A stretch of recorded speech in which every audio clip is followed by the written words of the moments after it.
Eu queria que vocês abrissem comigo no Evangelho de Mateus, capítulo 5, dos versos 33 a 37.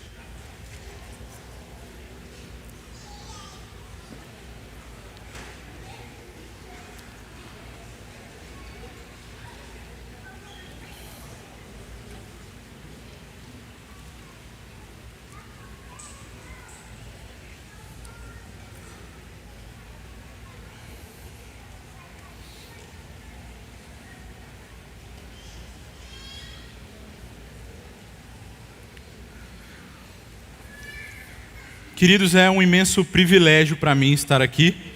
Aqueles que não me conhecem, meu nome é Ian, mas hoje eu sou mais conhecido como marido da Carolzinha, e está tudo bem, não tem problema. Eu queria começar com uma pergunta. Como normalmente é a manhã de vocês? Vocês dormem 8 horas por noite, acordam dispostos, prontos para o dia, levantam da cama suavemente, tomam café com a família de vocês e se arrumam calmamente para sair para o trabalho, ansiosos por uma semana produtiva. Se essa for a realidade de algum de vocês, me liga durante essa semana, que você precisa me ensinar algumas coisas. A verdade, por outro lado, infeliz, é que a maioria de nós vive uma rotina diferente. Nós acordamos assustados com o despertador, nós levantamos da cama às pressas, nós comemos um sanduíche enquanto vestimos a roupa e saímos de casa rapidamente, sempre com a sensação de que nós estamos esquecendo a porta destrancada ou o fogão aceso. E talvez durante a semana, quando alguém pare você e te pergunte como está a sua vida, a sua resposta seja comumente: está uma correria. Pensando nisso, e por causa dessa realidade tão comum, essa série de mensagens foi idealizada. Cada dia importa. Ao se aproximar do final do ano, nós precisamos refletir como nós temos gerido o nosso tempo, como nós iremos gerir os nossos dias para o próximo ano. Uma reflexão honesta que traz uma reorientação para as nossas vidas. Afinal, os nossos dias não devem ser vividos de qualquer forma. Eles devem ser vividos para a glória de Deus e de maneira ordenada. Então nós vamos entender a partir da Escritura Sagrada o que significa produtividade. Se há de fato sabedoria na Bíblia para nós acerca desse assunto. E eu já adianto que há sim. A finalidade é muito simples. Nós queremos oferecer ajuda para que juntos a gente aprenda a aproveitar o nosso tempo e a nossa energia em direção às coisas mais importantes da nossa vida. E para começo de conversa, é necessário que a gente perceba a conexão entre produtividade bíblica e a nossa palavra, o nosso compromisso. Tudo se inicia com os nossos compromissos. Tudo se inicia com o que nós nos comprometemos a fazer. E o Senhor Jesus tem algo muito importante a nos dizer sobre isso.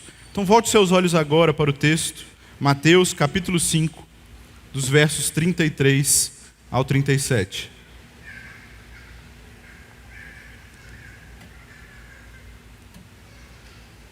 O texto sagrado diz: vocês também ouviram o que foi dito aos seus antepassados.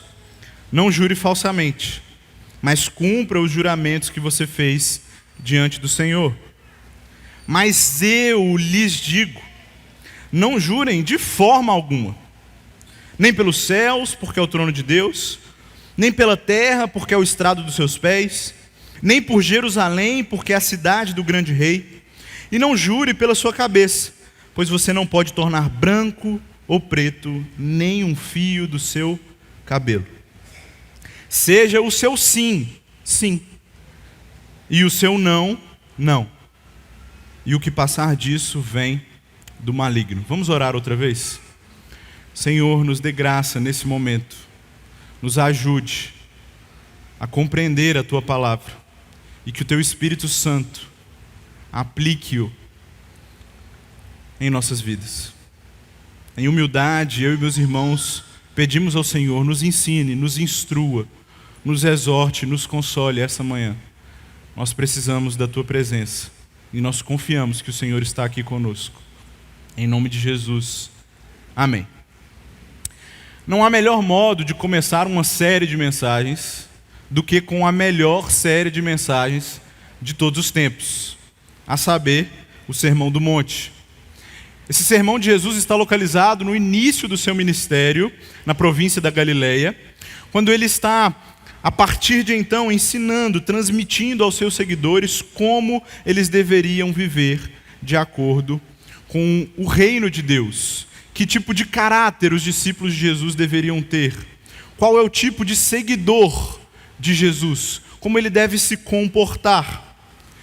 Então Jesus introduz esse sermão falando sobre as famosas bem-aventuranças e explica o que é ser sal da terra e luz do mundo.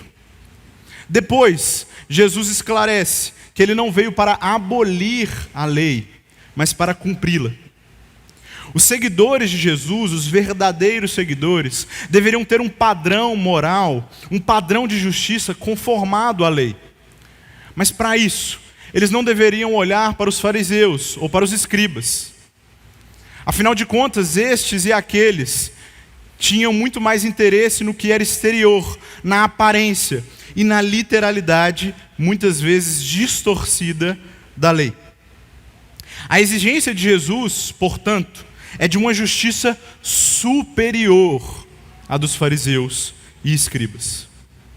E para mostrar isso, entre os versos 21 e 47 do texto de Mateus, Jesus estabelece 6 antíteses, ou 6 opostos. De um lado, ele aponta a compreensão errada dos religiosos, com a afirmação, vocês ouviram o que foi dito. Do outro lado, ele mostra a verdadeira e correta interpretação da lei, dada pelo soberano intérprete e criador da lei, com a afirmação, mas eu lhes digo. Sobre isso, nos interessa olhar com cuidado apenas a porção dos juramentos que nós lemos, dos versos 33 a 37, onde o contraste que Jesus cria é o seguinte: os religiosos disseram, cumpram os juramentos feitos diante do Senhor. Mas Jesus nos diz, em outras palavras, que todos os nossos compromissos são assumidos diante de Deus. Eu vou repetir, gente. Todos os nossos compromissos são assumidos diante de Deus. Vamos entender esse texto, então, e esse ensino, ponto a ponto aqui no Evangelho de Mateus. Primeiro nós lemos, vocês também ouviram o que foi dito aos seus antepassados. Não jure falsamente, mas cumpra os juramentos que você fez diante do Senhor. Essa sentença que Jesus traz à tona era comum no mundo judaico. Mas nós não encontramos com exatidão essa sentença no Antigo Testamento. É certo que é uma paráfrase dos ensinos da lei. É certo que comumente os religiosos e os rabinos usavam essa sentença específica. Não jure falsamente, mas cumpra os juramentos que você fez diante do Senhor. Mas a gente encontra esse ensino em Levítico 19:12, por exemplo, que diz, não jurem falsamente pelo meu nome. E também encontramos algo similar em Números 30, verso 2, que diz, quando um homem fizer um juramento que o obrigar a algum compromisso, não poderá quebrar a sua palavra. Com base nesses textos, com base no entendimento da lei, os rabinos formularam então essa sentença que ficou comum aos ouvidos daqueles que estavam na plateia de Jesus. Comum aos judeus daquele período. Como se fosse um resumo, um entendimento objetivo e claro sobre o juramento. E à primeira vista, queridos, não tem problema nenhum aqui. De fato, nós precisamos cumprir o que nós juramos. E de fato, não cabe ao povo de Deus jurar falsamente. Ou seja, Jesus não está falando contra a lei, mas contra uma leitura equivocada feita a partir da lei. Para vocês entenderem melhor, nos documentos da tradição judaica, a Mishnah, existe lá um tratado sobre os juramentos. E lá existe uma espécie de hierarquia dos juramentos. Então não é segredo para ninguém que o povo judeu tinha muito zelo pelo nome de Deus. Portanto, eles não proferiam o nome de Deus em qualquer circunstância. Aliás, eles evitavam ao máximo usar o nome do Senhor. E quando eles iam fazer juramentos, eles preferiam jurar por outra coisa, para não usar o nome de Deus. Jerônimo, um historiador da patrística, registra no século IV que os judeus sempre tiveram o péssimo costume de jurar em nome dos elementos da natureza. E como Jesus nos revela aqui, eles juravam pelo céu, juravam pela terra, por Jerusalém, pela própria cabeça.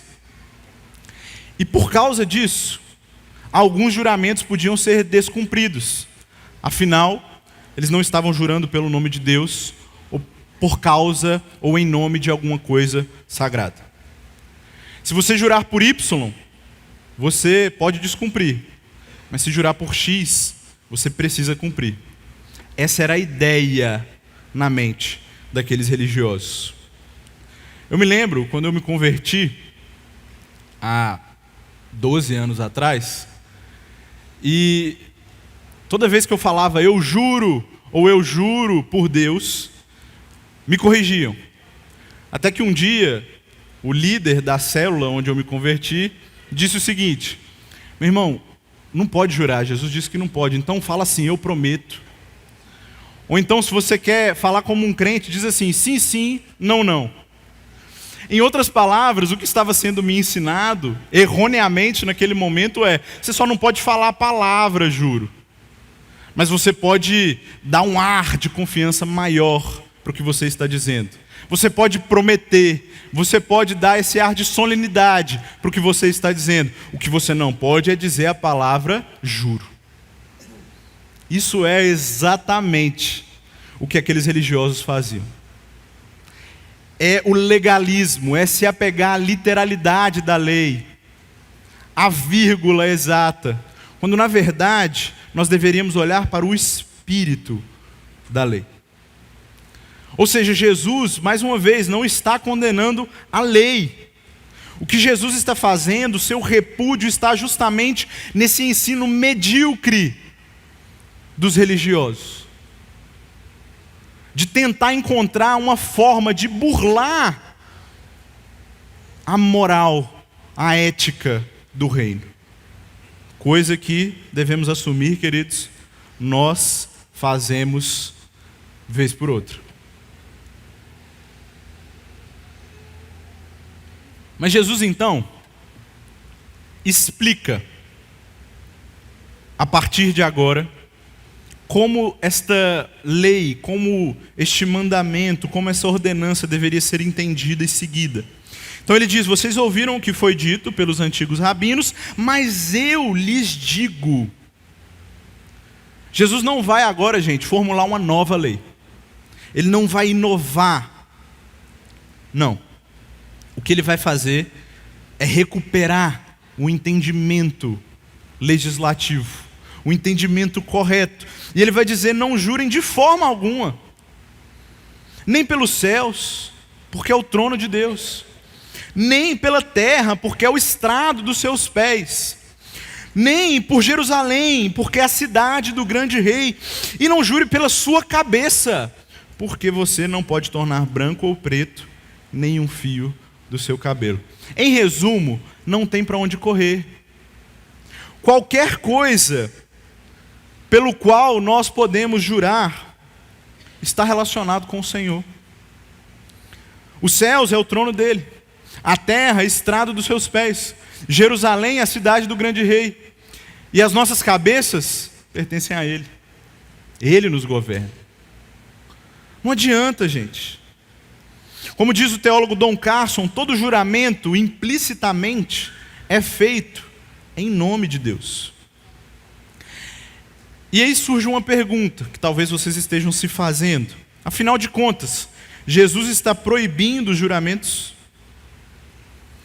Se a gente não pode jurar pelo céu, nem pela terra, nem por Jerusalém, nem pelas nossas próprias cabeças, então a gente não pode jurar por nada, correto? Não.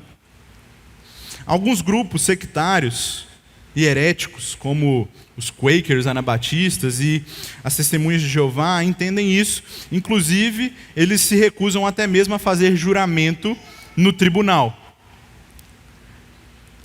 Mas não é a correta interpretação do que Jesus está dizendo também.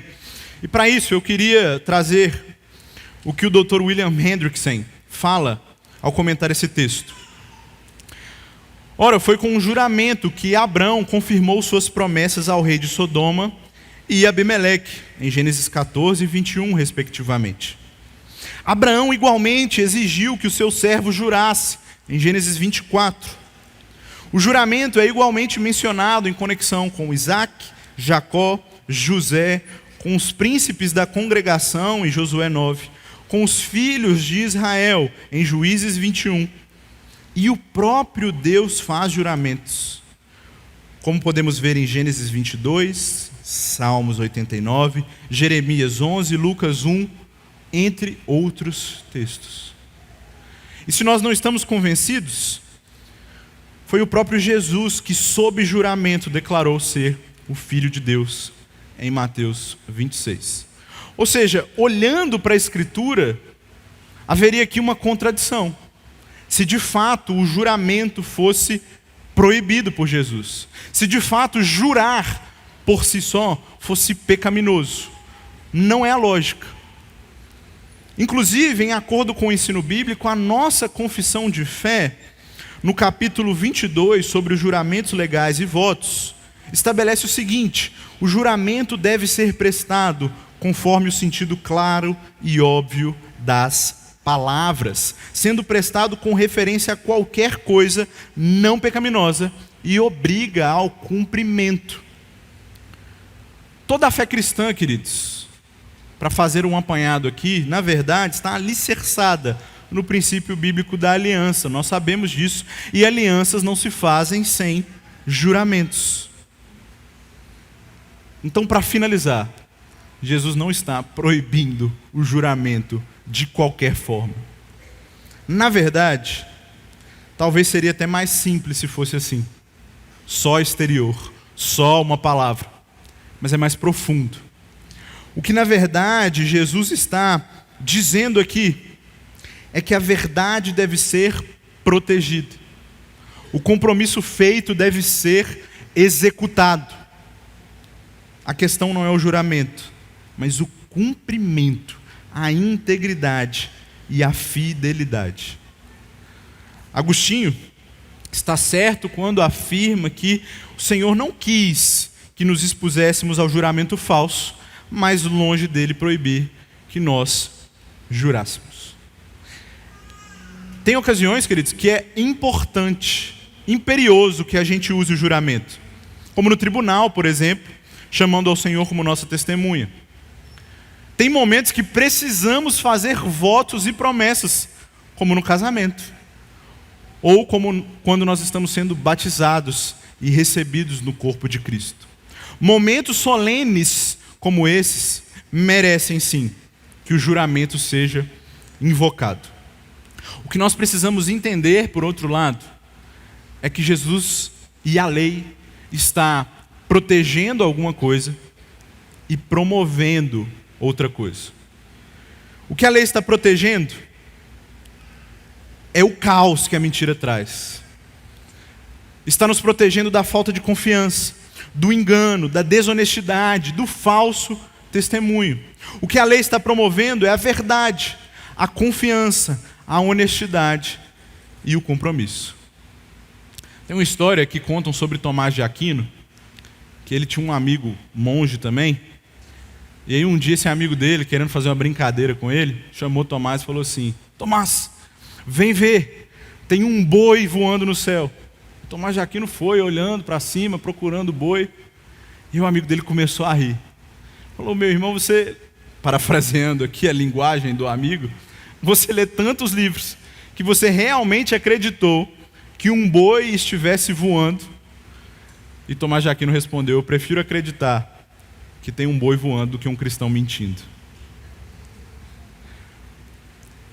Essa deve ser a nossa leitura para com o que Deus está dizendo aqui em sua palavra.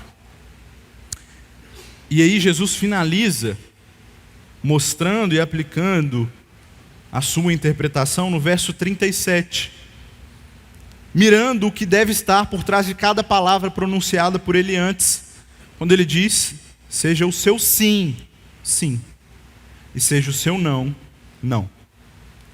Porque o que passar disso vem do maligno. O ponto do texto, gente, é muito simples. A verdade evangélica não precisa de juramentos. Por mais que por vezes a gente possa e deva fazê-los, toda palavra fiel de um crente é, em certo sentido, um juramento. E até aí tudo bem. Vocês podem estar se perguntando: beleza, legal, mas o que isso tem a ver com produtividade? E eu preciso dizer tudo. Absolutamente tudo. Se nós estamos com muitas atividades, se estamos com coisas acumuladas na nossa vida, houve um princípio, houve um juramento, houve um compromisso, houve um sim em primeiro lugar. E aí é que está o problema. Eu me lembro de um filme chamado O Mentiroso. Era comum passar na sessão da tarde, então muitos aqui devem ter assistido. Nele, Jim Carrey interpreta um advogado bem-sucedido, mas que mente compulsivamente. Ele vive fazendo promessas que não pode cumprir ao seu filho e vive dando desculpas esfarrapadas por causa da sua ausência e por causa das suas mentiras. Até que um dia, o filho dele faz um pedido e sopra uma vela de aniversário. E o pedido é para que o pai fale sempre a verdade. E esse desejo se torna realidade, queridos. E aí o filme brinca com isso, mostrando como a verdade pode ser muito perigosa, principalmente para um advogado. Mas a grande questão, estou brincando, viu, gente? Mas a grande questão é que, de fato, a verdade pode ser perigosa, principalmente para nós, quando dizemos muitos sims, quando nos comprometemos demais. Ela é perigosa porque nós precisamos, como cristãos, fazer aquilo que nós nos comprometemos a fazer. Ela é perigosa porque nós devemos executar as atividades com as quais nós nos comprometemos. Não existe um talvez, não existe um meio termo. Sim, sim, e não, não. E infelizmente, a gente descumpre. O nosso sim vira não, o nosso não vira sim. Por causa das inúmeras atividades que nós temos, nós ficamos confusos, atordoados, fazemos escolhas, muitas vezes magoamos pessoas pela nossa falta de compromisso e, acima de tudo, gente, pecamos contra o Senhor. Brandon Crowe, autor do livro que dá título a essa série, inclusive, ele explica o seguinte: ser produtivo, a partir de uma perspectiva bíblica, não significa buscar primeiro os nossos próprios interesses. Por outro lado, ao assumirmos compromissos, nós precisamos pensar no resumo da lei. Qual é? Amar a Deus e amar ao próximo. Amar a Deus, como nós lemos em João 14, é obedecer a Deus. É dizer a verdade, cumprir a verdade, para ouvir do nosso Senhor, servo bom e fiel.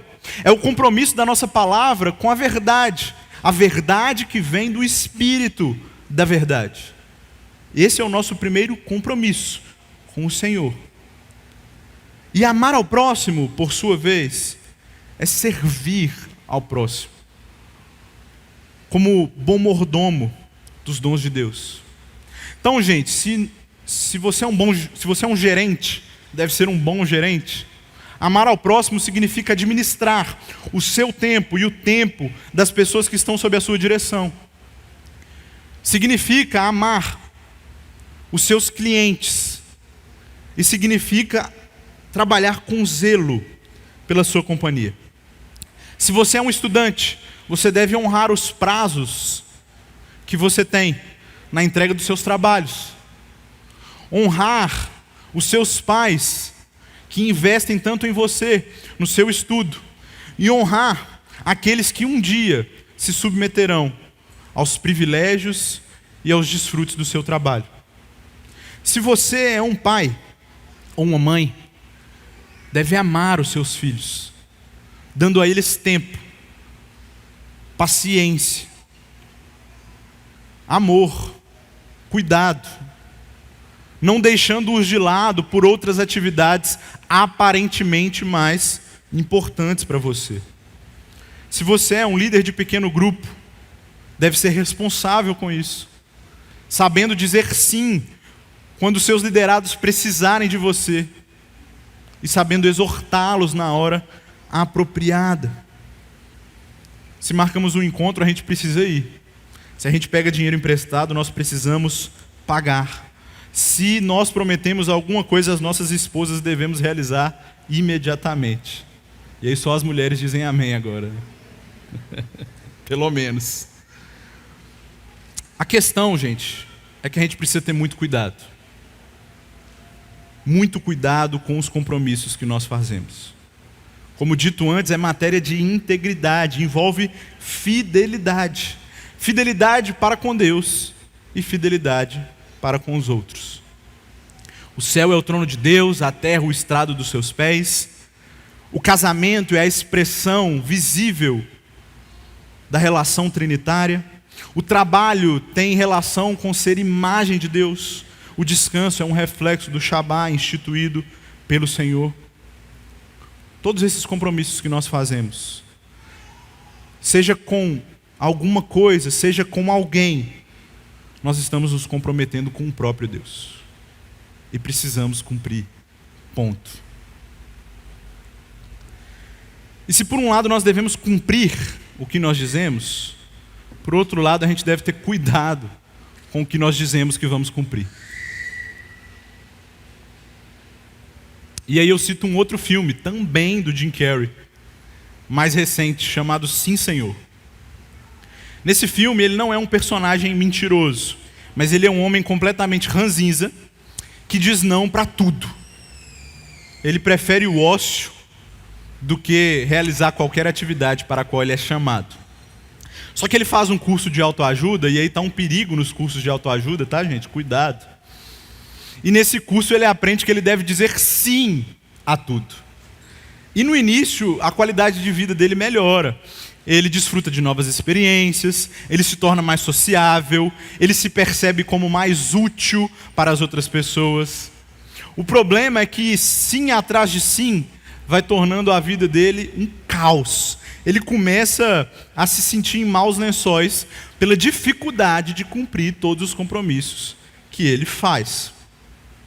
E guardadas as devidas proporções, muitas vezes esse é o nosso caso. A gente quer dizer sim para tudo, com um enorme desejo de agradar a todo mundo. A gente fala sim quando somos chamados para um evento.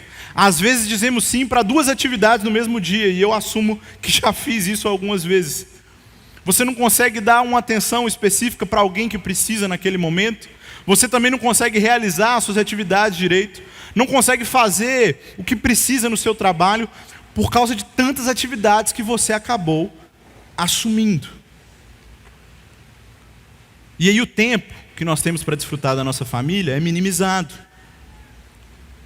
Nossa responsabilidade com metas e prazos do nosso trabalho vai sendo consumido. Os nossos relacionamentos ficam rasos, porque a gente não consegue se aprofundar. E aí no meio disso a gente ainda quer aprender um novo instrumento, fazer um novo hobby, começar o ano com um novo projeto pessoal. Gente, simplesmente não dá. Não dá. O Senhor nos fez finitos e limitados. A gente precisa escolher o que a gente vai realmente se comprometer a fazer. E também saber escolher para aquilo que a gente vai ter que dizer não. E não é pecado dizer não. Não tem problema. Talvez alguma pessoa possa ficar chateada no início, mas está tudo bem. A gente precisa, pelo menos, deixar muito claro que nós não estamos prontos, dispostos ou com tempo suficiente para cumprir um compromisso. Isso é prevenir. É dizer não antes. É não se comprometer. Como diz o sábio em Eclesiastes, é melhor não dizer nada do que fazer uma promessa e não cumprir. Esse malabarismo que a gente faz com todas as atividades da nossa vida, uma hora vai dar problema. A gente não vai conseguir segurar todas as bolas, elas vão cair e algumas delas podem quebrar. Mas talvez você já esteja em um outro estágio. Talvez você já fez muitos compromissos. Talvez você já disse sim incontáveis vezes. E agora? O que você vai fazer? O que eu posso fazer no meio disso? No meio dessa tempestade, dessa onda de atividades? Eu quero dar uma sugestão. Muito prática, inclusive. Faça uma lista. Uma lista de todos os seus compromissos. Enumere essa lista de acordo com a prioridade de cada atividade e também com os prazos com os quais você se comprometeu. O que precisa ser feito hoje? O que precisa ser feito amanhã de manhã? O que você precisa fazer urgentemente? Qual é a sua prioridade? E não é a sua prioridade apenas, mas a sua prioridade de acordo com a palavra de Deus. O que o Senhor nos diz que é a nossa prioridade. Gente, a gente não precisa de mais um curso. Sinceramente, não precisamos de mais um livro de autoajuda, de produtividade, de gerenciamento de tempo. Nós encontramos aqui, na Escritura, instrução suficiente para isso. Sabe o que é importante para a gente hoje? Retomar nossa leitura da palavra do Senhor. Retomar nossa vida de oração.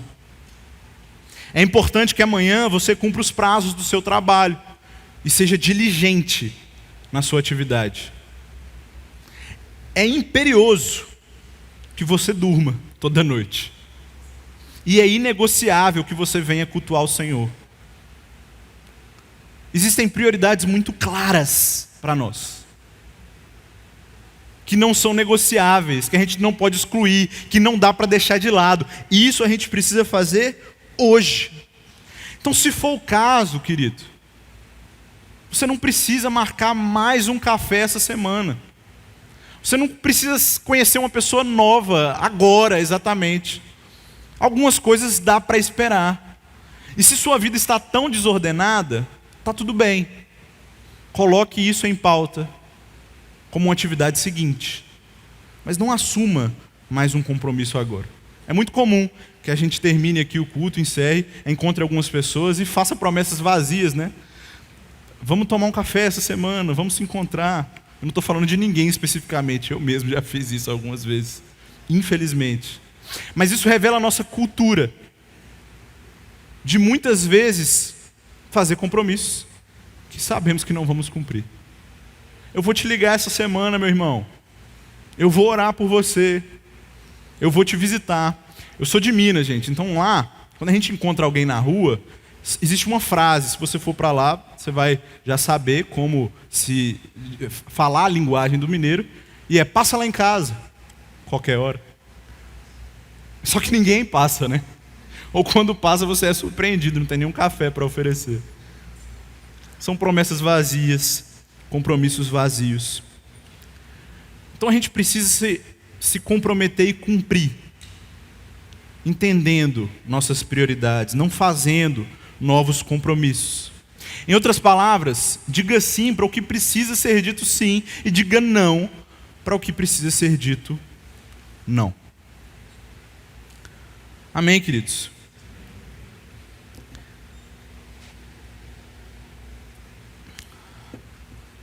Essa correria que a gente fala viver, que a gente diz viver, não faz bem para nós. Isso é um fato. Nós estamos sobrecarregados, muito cansados. Ontem, abrindo um grande parênteses aqui, eu estava no barbeiro e ele me falou o seguinte: cara, minha filosofia de vida é fazer muita coisa e ser medíocre em tudo. Não é isso que o Senhor quer de nós. Ele quer que a gente faça bem feito, muito bem feito, aquilo que nós nos comprometemos a fazer. Só que a gente está vivendo desse jeito, mundano, secular, pecaminoso. A boa notícia é que, apesar da nossa vida conturbada, o Senhor está conosco. Por trás da nossa falta de tempo está o dono do tempo. Aquele que não apenas criou o tempo, mas que se submeteu ao tempo, na pessoa de Jesus. O Senhor poderia se ocupar de muitas atividades, muitas coisas, mas Ele priorizou o que era mais importante. Jesus soube lidar com as distrações da rotina, trabalhou, mas sem ficar com pressa. Buscou silêncio e descanso no momento apropriado.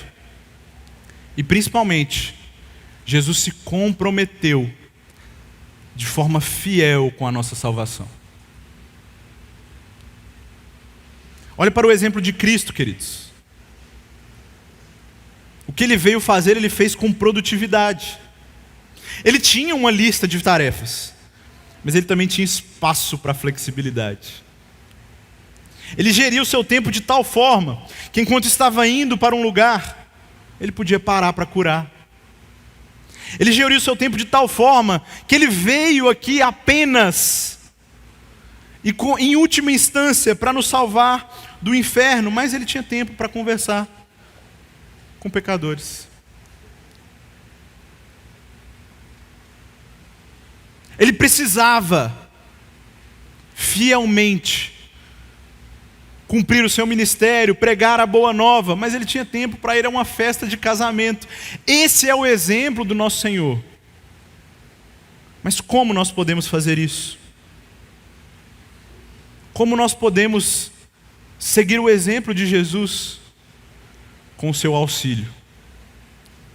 Apenas com a sua ajuda. O nosso Deus não é homem para que minta, queridos. Pelo contrário, o sim dele é sim de verdade. O que Ele promete, Ele cumpre.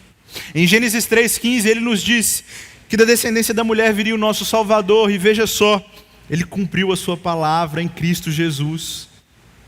O que Ele diz se torna real. O que Ele promete, Ele cumpre. Esse é o nosso Deus, fiel à sua própria palavra, aquele que não falha nos juramentos que faz, aquele que cumpre cabalmente tudo o que diz que vai fazer. E Ele nos disse que nós teríamos conosco o auxiliador, o Espírito Santo. O Espírito de Deus é quem nesta manhã pode aplicar tudo que foi pregado aqui ao seu coração. O Espírito de Deus é quem pode dar forças para você lutar contra as tentações de dizer muitos sims, de assumir compromissos que não pode cumprir. O Espírito de Deus é quem vai nos dar capacitação para executar todas as nossas tarefas.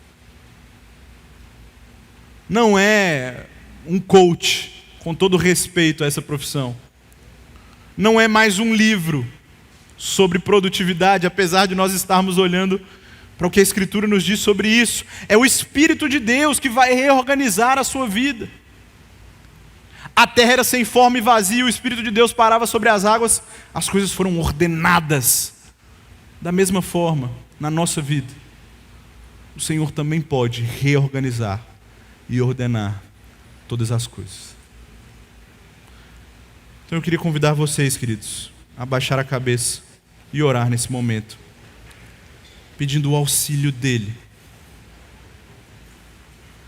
para que a gente possa cumprir os nossos compromissos.